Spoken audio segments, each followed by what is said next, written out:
అలాంటి పట్టుదల మనలో ఎప్పుడైతే వస్తుందో, ఏ జన్మలో అయితే వస్తుందో అది చివరి జన్మ అని అనుకోవాలి అన్నారు.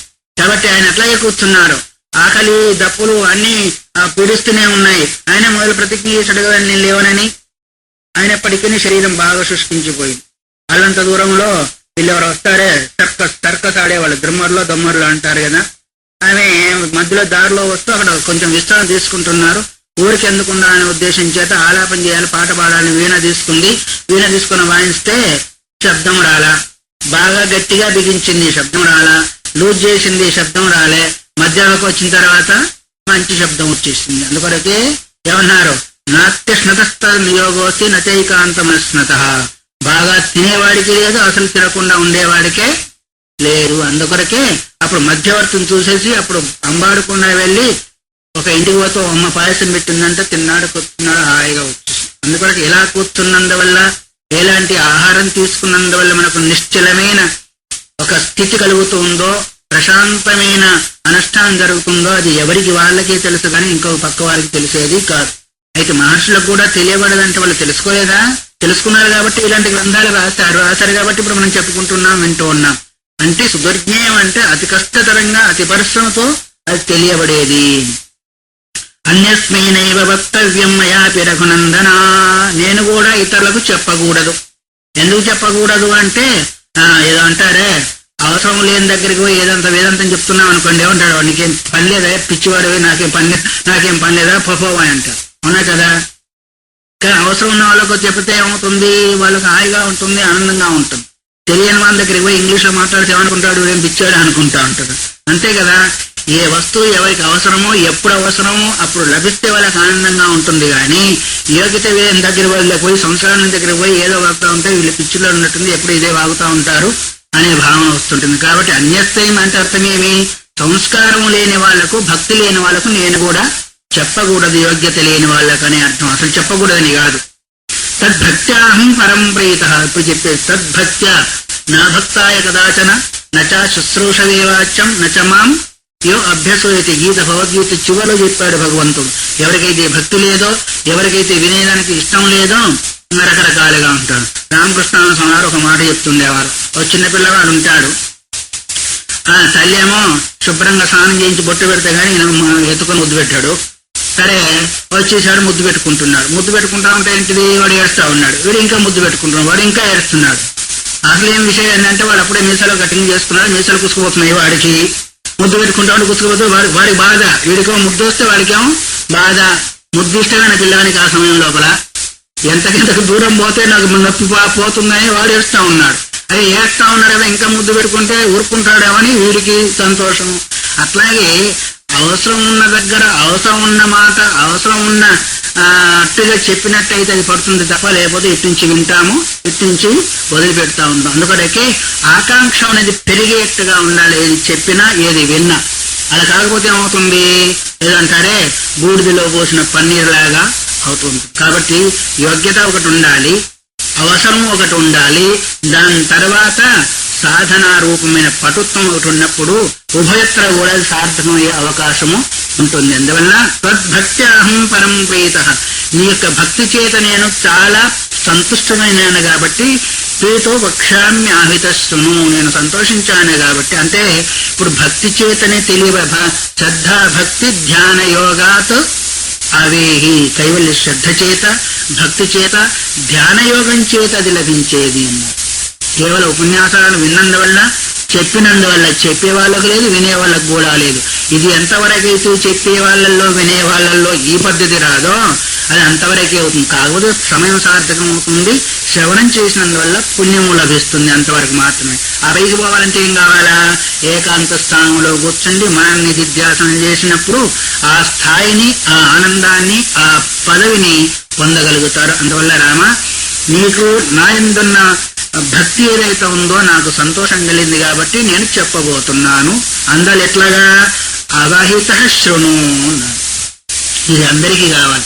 ఏకాగ్ర మనస్సు కూడా వై విను అన్నాడు. ఏకాగ్ర మనస్సు అంటే అర్థం ఏమి, ప్రాపంచిక విషయాల్లో వెళుతున్న మనస్సు అంతా కూడా అక్కడి నుంచి తీసుకుని వచ్చి ఏ విషయాన్ని అయితే చెప్తున్నారో ఆ విషయం మందు మాత్రమే మన యొక్క దృష్టి ప్లస్ మనస్సు రెండు ఉండాలి.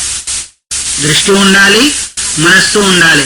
దృష్టి ఎందుకు ఉండాలి అంటే మనసు ఉందనుకుని చెవులు వింటూనే ఉంటాయి, పక్కకు చూస్తూ ఉంటాయి కళ్ళు. అప్పుడేమవుతూ ఉంటుంది, విన్నట్టుగానే ఉంటుంది కానీ అది జ్ఞాపకము ఉండదు.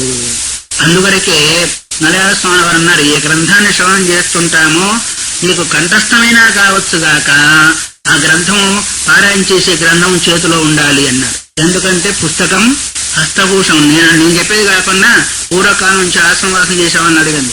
పుస్తకం కింద పెట్టారంటే చెంపదెబ్బ పడిందే, దాని కింద ఏమైనా పడాలా? పారాయణ చేసేప్పుడు కంఠస్థం రానిగాక పుస్తకం చేతిలో పట్టుకోవాల్సింది. ఎందుకంటే మనస్సు అక్కడ ఉంటుంది, లేకపోతే ఎక్కడికి పోతుంది, అది వచ్చిపోయే వాళ్ళ దగ్గర పైన దృష్టి పడుతూ ఉంటుంది. పక్క మాటలు వినబడుతూ ఉంటాయి, పక్క దృశ్యాలు కూడా కనిపిస్తూ ఉంటాయి. ఇంకా చెప్పుకోవాలంటే ఎదుటి నుంచి పోయే ఎలుకలు కూడా కనిపిస్తూ ఉంటాయి. అంతే కదా. ఎందుకంటే మన దృష్టి ఇక్కడ ఉన్నప్పుడు సామాన్యంగా పక్కకు పోయే అవకాశము లేదు. అందుకొరకే దేన్ని మనం శ్రవణం చేయాలనుకున్నామో, దేన్ని అనుసంధానం చేయాలనుకున్నామో, దేన్ని పారాయణ చేయాలనుకున్నామో సాధ్యమైనంత వరకు గ్రంథమైనా ఉండాలా, లేదా కళ్ళు మూసుకొని ఏ దృశ్యం కనిపించకుండా అది మూసుకొనైనా వింటూ ఉండాలి. అప్పుడేమవుతుంది అంటే చెప్పే విషయం. అందుకొరకే మలయాళ స్వామి అంటే మనం ఎక్కువ కొత్త ఎక్కడి నుంచి తెచ్చాము, ఒక సీసలోని నీళ్లు గాని నూనె గాని ఇంకొక సీసలో పోయాలంటే ఎట్లా ఉండే, రెండు మూతులు బాగా చక్కగా కలుసుకొని ఉండాలి. కాస్త పక్క పోయినట్టయితే ఏమవుతుంది, మొత్తం కింద పోతుంది. అట్లాగే చెప్పే వాళ్ళ మనస్సు, వినే వాళ్ళ మనస్సు ఒకే దగ్గర ఏకాగ్రమై ఉన్నప్పుడు ఏమవుతుంది అంటే అది చెప్పే వాళ్ళకి ఆనందంగా ఉంటుంది, వినే వాళ్ళకు అవగాహనకు వచ్చేస్తుంది. అందువల్ల ఇక్కడ ఏమంటున్నారు, రామతో వక్షామి అవహిత శృణు ఏకాగ్ర మనస్కుడవై వినవయ్యా అని ఈ విధంగా చెప్పి తర్వాత ఈ 5వ శ్లోకం నుంచి 9వ శ్లోకం వరకు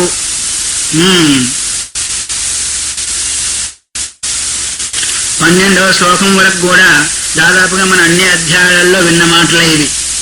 ఒక్కొక్క పదం చేత కూడా మొత్తం అవగాహన చేసుకునే, కొత్త వాళ్ళకి అవగాహన కాకపోవచ్చు కానీ మొత్తం ప్రతి అధ్యాయం మొదట్లో కూడా పరమాత్మ తన యొక్క స్వరూపాన్ని తెలుపుతూ మిగిలిన అడిగిన ప్రశ్నలకు సమాధానం చెప్తూ ఉన్నారు.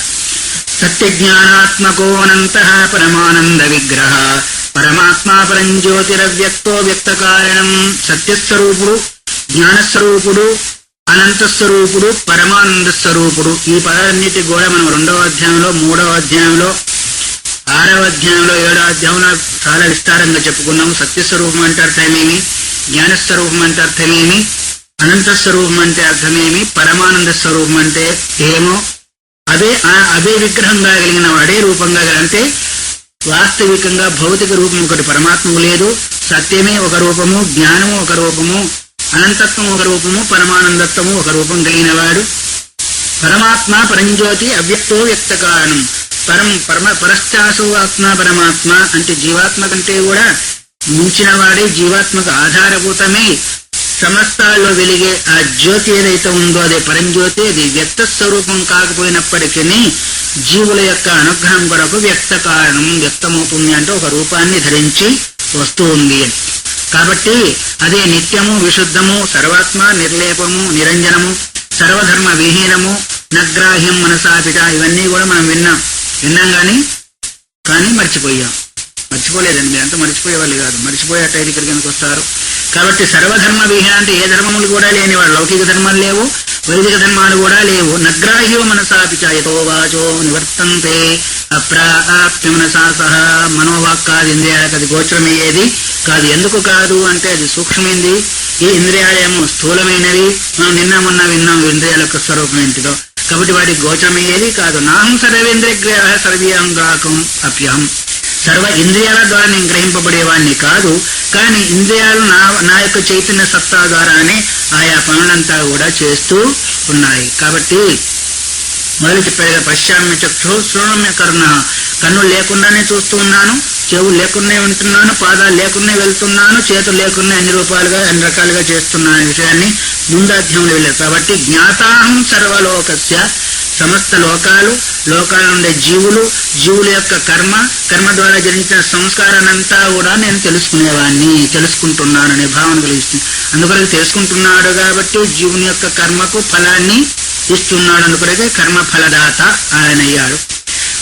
మమ జ్ఞాత అనేవి నేను అందరిని తెలుసుకుంటున్నాను కానీ నన్ను తెలుసుకున్నవాడు ఒక్కడు కూడా లేరు. ఎందుకు అంటే ఆ తెలుసుకునే శక్తి ఆ జీవంలో లేని కారణం చేత తెలుసుకోలేరు. దూరా సర్వ వికారాణం, సమస్త వికారాలకు నేను దూరనైనా. ఎన్ని వికారాలు? చెప్పండి ఏంటో చెప్తే కదా. జాయతే అస్తి వర్ధతే విర్పణతే అపక్షీయతే వినశ్యతి, ఇవి షడ్భావ వికారాలు. షడ్భావ వికారాలు దేనికి చెప్పండి గట్టిగా? శరీరానికి. శరీరమైనకి లేదు కదా, లేదు కాబట్టి వికారాలు కూడా లేవు. శరీరం వచ్చేదానికి ఏం కావాలి? కర్మ సంస్కారం కావాలి. కర్మ సంస్కారం ఎప్పుడైతే లేదో శరీరం లేదు, శరీరం ఎప్పుడైతే లేదో ఆరు వికారాలు కూడా లేవు. అప్పుడప్పుడు ఎందుకు కొట్టి చూడడం అంటే మీరు వింటున్నారా లేదా అని అనుకోవచ్చు. మీరు రాదని కాదు, వింటున్నారా లేదా అని. జ్ఞాత దూర సర్వ వికారం పరమాణువాదికశ్చిత, పరమాణువాదుల కంటే కూడా నేను దూరమైన అంటే అంతకంటే కూడా సూక్ష్మమైన వాణ్ణి. యతో వాచో నివర్తంతే అప్రాప్య మనసాస, ఈ వాక్యం కూడా ఎన్నోసార్లు వచ్చేసింది. వాగాదింద్రానికి ఎందుకు గోచరంగా అంటే స్థూలమైన వస్తువు కాదు, స్థూలమైన వస్తువు మాత్రమే ఈ స్థూల వస్తువుకు గ్రహణం అవుతుంది, మిగతా వాడికి కాదు. ఆనందం బ్రహ్మమాన్యాత్వ వివేతి వస్తున్న ఆనంద స్వరూపమైన నన్ను తెలుసుకున్న తర్వాత ఎవరికి భయపడవలసిన అవసరము లేదు. ఎందుకు తొందరగా పోతున్నాం అంటే ఇదంతా చెప్పుకున్న విషయం చరిత్రం అవుతుందనే ఉద్దేశం చేత కదా. అందువల్ల ఎస్తు సర్వాణి భూతాని మయ్యేవ ప్రపశ్యతి మాంచ సర్వేషు భూతేషు తతో న విజుగుప్తతే, ఎవరైతే సర్వభూతాలయందు నన్ను సర్వభూతాలయందు చూస్తున్నారో వాళ్లకు జుగుప్త అంటే హేయభావం రాదు. ఇది ఈశావాస్యోపనిషత్తు యొక్క రూపాంతరం. ఎస్తు సర్వాణి భూతాన్ని ఆత్మన్యేవానుపశ్యతి సర్వభూతేషు చాత్మానం తతో న విజగుప్తతే అని అక్రమంత్రము. ఇక్కడ ఎస్తు సర్వాణి భూతాన్ని మయ్యేవేది ప్రపశ్యతి, దానికి రూపాంతరం లేదా అనువాదం అనుకోండి. ఈ విధంగా సమస్త భూతాలలో మరి తనను సమస్త భూతాల్లో సమస్తాన్ని చూసినప్పుడు ఎవరిపైన హేయభావం కలుగుతుంది? అంత స్వరూపమైనప్పుడు ఎవరిపైన కూడా హేయభావం కలిగే అవకాశమే లేదు. ఎత్త సర్వాణి భూతాన్మాత్మైవాభూత్ విజానత తత్ర కోమోహ కశోక ఏకత్వం అనుపశ్యతి, ఇది కూడా ఈశావాస్య మంత్రమే. ఎత్త సర్వాణి భూతాన్ని ఆత్మీయ సమస్త భూతాలు తన యొక్క స్వరూపమైనప్పుడు, పరివారంలో సమస్తము నీ యొక్క స్వరూపమైనప్పుడు ఎవరిని ద్వేషిస్తావు, ఎవరిని ప్రేమిస్తావు? ఒకవేళ ద్వేషింపదగిన యోగ్యత కలిగిన వ్యక్తి ఉన్నప్పటికీ ఏదో రకంగా బాగు చేయాలని చూస్తారా కానీ బయటకు పంపించాం కదా. అట్లాగే సమస్త భూతాల్లో వాసుదేవ సర్వమతి సంతానం యొక్క స్వరూపం అనే భావన కలిగిన వాడు ఎవరిని ద్వేషిస్తాడు, ఎవరిని ప్రేమిస్తాడు? ద్వేషించేదానికి కారణం ఒకటి ఉండాలి, ప్రేమించేదానికి కారణం ఉండాలి. అక్కడ ఉదాసీన భావన తప్ప ద్వేషానికి ప్రేమకు ఆస్కారము. అందుకొరకే మోహము శోకం కూడా ఉండదు. ఏకత్వం నపశ్యత కో మోహ కశోక. ఏకరకంగా ఉన్నప్పుడు అన్ని ఆభరణాలు ఒకే రకంగా బంగారుగా అనుకోండి, అన్ని ఒకే రకంగా ఉన్నాయనుకోండి, దేని కావాలంటారు, దేని కావాలంటారు? అంతా బంగారమే. అన్ని ఒకే రకంగా పోతపోసి ఉన్నాయనుకోండి, దేని మనం కావాలనుకుంటాం? అన్ని ఒక రకంగా ఏదో ఒకటి తీసుకో అంటాం లేదా? మాట ఎప్పుడైనా విన్నారా ఈ మాట? ఏది తీసుకున్నా ఒకటి, అన్ని ఒకే రకంగా ఉన్నాయి. మరి అన్ని తన స్వరూపంగానే గోచించినప్పుడు అక్కడ మోహము లేదు, శోకము లేదు, తిరస్కారం కూడా ఉండదు. ఏష సర్వేషు భూతేషు గూఢోత్మాన ప్రకాశతే దృశ్యతే త్వగ్రయా బుద్ధ్యా సూక్ష్మ్యా సూక్ష్మదర్శిది. ఈ మంత్రము కఠోపనిషత్తులో ఉంది, ముండకోపనిషత్తులో కూడా ఉంది. అందువరకే ఇది కూడా శివగీత సోపనిషత్తు బ్రహ్మ విద్య అని చెప్పేదానికి కారణం. భగవద్గీత ఎట్లాగైతే ఉపనిషత్తుల యొక్క సారము, శివగీత కూడా ఉపనిషత్తుల సారమే. అయినప్పటికీ శరీరము జీవుని యొక్క స్వరూపము ఎంత విస్తారంగా ఈ శివగీతలో వచ్చిందో ఇంకో గ్రంథంలో అంత విస్తారంగా మనకు కనిపించదు. దాని స్వరూపం చెప్పుకుంటూ వెళ్ళిపోతుంది తప్ప ఇంత విస్తారమైన వివరణ శరీరాన్ని కానీ జీవుని యొక్క స్వరూపం కానీ మనకు కనిపించదు. అందువల్ల ఏషు సర్వేషు భూతేషు సమస్త భూతాల్లో గూఢ ఆత్మ, గూఢ అంటే నిహితమై ఉంది, కనిపించకుండా ఉంది. ఎక్కడ ఏ రూపంతో ఎలా ఉందనేది ఎవరు కూడా గ్రహించకుండా ఉంది. అందుకొరకే అది న ప్రకాశతే, అది ప్రకాశించడం అంటే ఇంద్రియ గోచరం కావడం లేదు. అయితే ఎప్పుడు కూడా ఇంద్రియ గోచరం కాకపోతే ఇంకా ఎందుకు ఈ సాధనలు అంటావా అని. ఈ శ్రవణం చేత సంస్కారము, మననం చేత సూక్ష్మత, తర్వాత నిధిధ్యాస చేత ఏకాగ్రత. ఇది నేను చెప్పిన విషయం కాదు. ఈ మంత్రానికి శంకర భగవత్పాదులు భాష్యం రాస్తూ ఆ విషయాన్ని తెలిపారు. దృశ్యతేతు అగ్రయ బుద్ధ్యా సూక్ష్మయా సూక్ష్మదర్శిది. సూక్ష్మ సంస్కారము, సూక్ష్మత, ఏకాగ్రత, శ్రవణము, మననము, నిధిధ్యాస ద్వారా 3 కలుగుతాయి. కాబట్టి ఆత్మ అన్ని జీవులలో నిహితమై గూఢమై ఉన్నప్పటికీ అది నితాంతము తెలియబడింది కాదు. ఈ మూడు ఎవరికైతే ఉంటాయో వారి ద్వారా మాత్రమే తెలియబడేది, మిగతా వాళ్ళ ద్వారా తెలియబడేది కాదు. అందువల్ల ఇప్పుడు అందరం సంస్కారం ఉందా లేదా? ఆత్మ గురించిన సంస్కారం అందరికీ ఉంది, ఎందుకంటే శ్రవణం చేస్తున్నాం కాబట్టి. కానీ సూక్ష్మత ఎంతవరకు వచ్చిందో అది ఎవరిది వాళ్ళకి తెలుసు. ఎందుకంటే మననం చేయగలిగితే అప్పుడు సూక్ష్మత వస్తుంది, మననం చేయకపోతే సంస్కారం మాత్రం ఉంటుంది, కానీ సూక్ష్మత వచ్చే అవకాశం తక్కువ. కాబట్టి ఏకాగ్రత ఎప్పుడు వస్తుంది అనుకున్నాము? నిధిధ్యాస వల్ల. నిధిధ్యాస ఎవరికైతే ఉందో వాళ్ళకి ఏకాగ్రత కూడా వస్తుంది. అలాంటి ఏకాగ్రత అంటే ఏకైవ అగ్రే త ఏకాగ్ర, చిట్టు చివరిలో ఒక్కటిగానే నిలిచిపోవడం ఏదైతే ఉందో ఏకాగ్ర అంటే తన లక్ష్యం ఉందో మాత్రమే ఎప్పుడైతే మనసు నిలుస్తుందో దాన్ని ఏకాగ్రత అంట. అందువల్ల శ్రవణం చేత ఒకటి, మననం చేత ఒకటి, నిధిధ్యాస చేత ఇంకోటి వస్తుంటుంది. కాబట్టి శ్రవణ నిధిధ్యాసలో ప్రతి సాధకుడు కూడా అవసరం కాదు, అత్యవసరమై ఉన్నాయి. కానీ మనకు శ్రవణం చేతనే సరిపోతుంది, కానీ మననానికి చాలా మందికి రావలేదు. ఒకవేళ మననానికి వచ్చేసిందా సూక్ష్మత వచ్చినందువల్ల నిధిధ్యాసకు కూడా తీసుకొని వెళ్లే అవకాశం ఉంటుంది. కాబట్టి ఎంతమంది వింటున్న అందుకొరకే ఇది మనుష్యానాం శాస్త్రేషు కశ్చిత్, అనేక వేల మానలో ఎవరో ఒకరు ప్రయత్నం చేస్తున్నారంటే అర్థమేమి? ప్రాపంచిక వ్యవహారం అంతా కూడా ఆటంకం కలిగించినందువల్ల ముందుకు వెళ్ళలేకపోతాను. ఆ తర్వాత యథామమి సిద్ధానాం కశ్చిత్ మాం ఏత్తి తత్తత, యథార్థ స్వరూపం అనేక వేల మానలో ఒకడు ప్రయత్నం చేస్తున్నాడు. ఆ ప్రయత్నం చేసే వాళ్ళలో ఎవడో ఒకడు తత్తత యథార్థ స్వరూపంగా నన్ను తెలుసుకుంటున్నాడు. యథార్థం అంటే ఉన్నది ఉన్నట్టు నా యొక్క స్వరూపాన్ని తెలుసుకుంటున్నాడు. అసలు తెలుసుకునేది ఎక్కడిది? నది పోయి ఆ రూపాన్ని ధరించిన తర్వాత మళ్ళీ బయటకు వచ్చే అవకాశం ఉంటుందా? ఉండదు. అట్లాగే మనస్సు పోయి తదాకారాకార వృత్తి ద్వారా అజ్ఞాన నశింపై చూసుకుని తదాకారం అయిపోయిన తర్వాత మరి ఇదమిత్వం చెప్పే అవకాశమే లేదు. కాబట్టి అనుభవీక వేద్యం అని చెప్పే దానికి కారణమైంది. కాబట్టి దృశ్యతేతు అగ్రియా బుద్ధ్యా సూక్ష్మయా సూక్ష్మదర్శి. ఈ మంత్రం ఎక్కడ ఉందన్నాము? కఠోపనిషత్తులో ఉంది, ముండకోపనిషత్తులో కూడా ఉంది. అనాది విద్యాయుక్తస్తదాప్యేకోహం అప్యేయ అవ్యాకృత బ్రహ్మరూపో జగత్కర్తాహమీశ్వర. అనాది అవిద్య చేత కూడుకున్నవాడి అహం ఏకహ, నేను కన్య అయినప్పటికీ అనేక రూపాలుగా అయింది కూడా. నేను ఏకోహం బహుశ్యాం ప్రజాయేయా, నేను ఒకడిగా ఉన్నాను అనేక రూపాలుగా ఒకసారి సంకల్పం చేశాడు. ఆ సంకల్పమే మనకి గతి పట్టించింది ఇప్పుడంతా కూడా. ఎందుకంటే ఆయన బాగానే ఉంటాడు, వాళ్ళేమో తెర వెనక తానుండి తెర ముందు ప్రజలుంచి రైత కలాడించుతున్నాడయా ఉన్నాడయా దేవుడు. మా అమ్మగారు వార్త దయాగారు దయాస్వరూపిణి. కాబట్టి తెర ఏంటిది? మాయ అనే తెర వెనుకను ఆయన ఉంటాడు. పూర్వకాలంలో ఈ చెక్క బొమ్మలాట రబ్బర్ బొమ్మలాట వచ్చేది. మీరు చూసిన తోలు బొమ్మల మాట, చెక్క బొమ్మల మాట, రబ్బర్ బొమ్మల ఆట. వెనుకవాడు ఒకడు ఉంటాడు, దానికి ఒకటి తీగ పెట్టుకుంటా ఉంటాడు. రాజు వెళ్ళుతా ఉంటే రాజు వస్తా ఉంటాడు, ఆ తర్వాత మంత్ వస్తా ఉంటాడు, టక్క టక్క టక్క టక్క కొడుతూ ఉంది. ఉండేవాళ్ళు అక్కడ ఉన్నాడు. ఎంతవరకు అది? ఆ బొమ్మకు ఈ మధ్యలో ఏదో ఒకటి ఉండే దారమో అది తీగ ఉంటుంది. ఆ సంబంధం ఉన్నంత వరకు అది ఆడాల్సిందే. ఎట్లా ఆడిస్తే అట్లా. అట్లాగే పరమాత్మకు జీవునికి సంబంధం ఏంటిది? మధ్యలో దారము, మాయా లేదా అవిద్య. ఆ సంబంధం ఉన్నంత వరకు మనం ఆడవలసిందే. అదే తెర. ఆ తెర ముందు మనం ఉన్నామో, తెర వెనకాలేమో ఆడో తైతక్కలు ఆడతాడంటే ఎవరు ఏ కర్మ చేశారో దాని ప్రకారంగా ఆడవలసిందే. ఆడగనంటే అది ఊరుకునేదానికి వీలు లేదు. రంగుల రాట్నంలో కూర్చున్న వాడు ఎట్లా అయితే తిరగాలో అట్లాగే తిరగవలసిందే. ఒకసారి ఈ కబీర్ దాసు ఆ ఘాట్లలో కూర్చుండి గడుపు స్నానం వెళ్ళని వెళ్తా ఉన్నాడు. వెళ్తా అంటే ఒక ముసలం ఏం చేసింది? విసురుతా ఉందంట.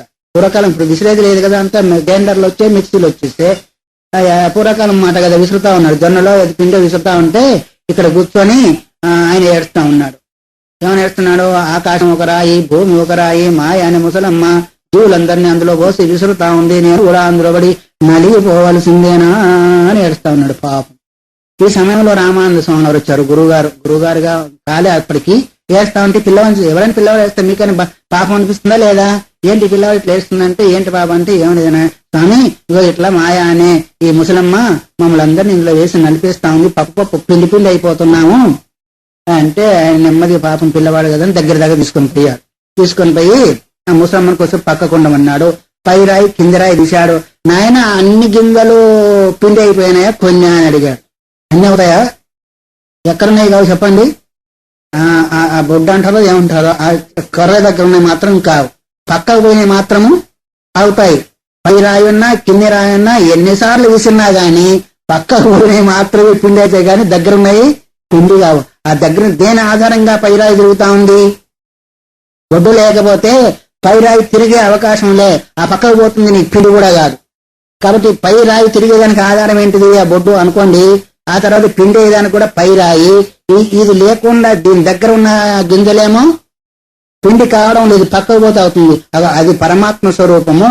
పైరాయి తిరగాలంటే కూడా ఎట్లాగైతే అది అవకాశమో అట్లాగే దాన్ని ఆధారం చేసుకున్న గింజలు ఎట్లాగైతే పిండి కాలేదో పరమాత్మ దగ్గర పరమాత్మ ఆరాధన చేసేవాళ్ళు, అనుసంధానం చేసేవాళ్ళు కూడా పిండే అవకాశము లేదు నాయన. మనం ఇక్కడ పక్కకున్నావా దగ్గరగా ఉన్నావా? పచ్చి దొంగలు. ఇప్పుడు ఇక్కడ శాంతి మంత్రాలు చెప్తామా లేదో ఎవరు పోగల వాళ్ళ గోవిందా గోవిందా అనుకుంటే మరి చెప్తా ఉంది. ఎవరు ఉన్నారో ఎవరు లేరో మనం అనుకుంటే కాదు, వాడు అనుకోవాలి మన దగ్గర ఉన్నారని. అప్పుడు దొంగతనం బయటపడుతుంది. అలానే యమైవేశవృంతే తేన లభ్య నాయమాత్మ ప్రవచనేన లభ్య నా మేధయ నా బహునాశ్రుతేన కఠోపనిషత్తు.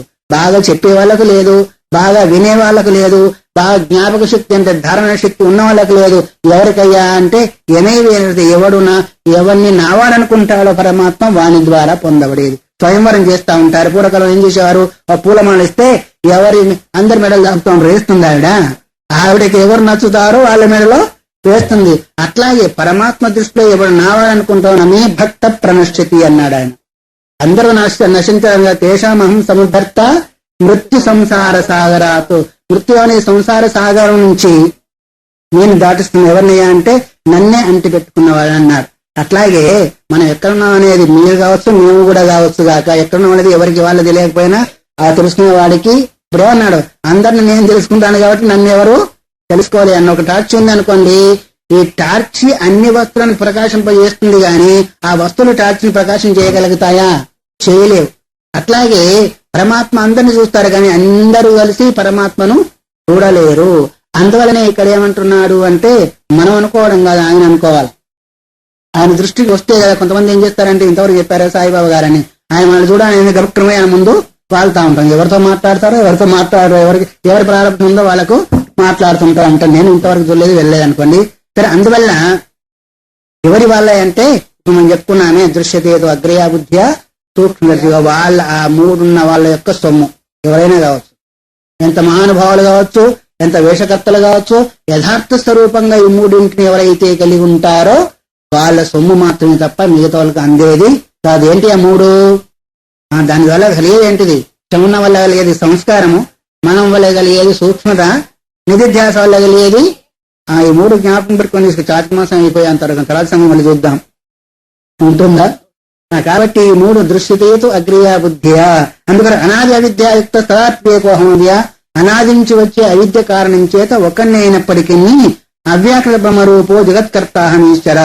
అవ్యాకృతమైన బ్రహ్మ, అవ్యాకృతం ఏ రూపం లేనప్పటికీ జగత్ కర్తనై ఉన్నాడు. కర్త అంటే అర్థమేమి? శరీరం కలిగిన వాడు కర్త అవుతాడు కానీ శరీరం లేనివాడు కర్త అయ్యేదానికి లేదు. ఇప్పుడు చెప్తున్నామంటే నాకు శరీరం ఉండి చెప్తున్నావు, శరీరం లేకనా?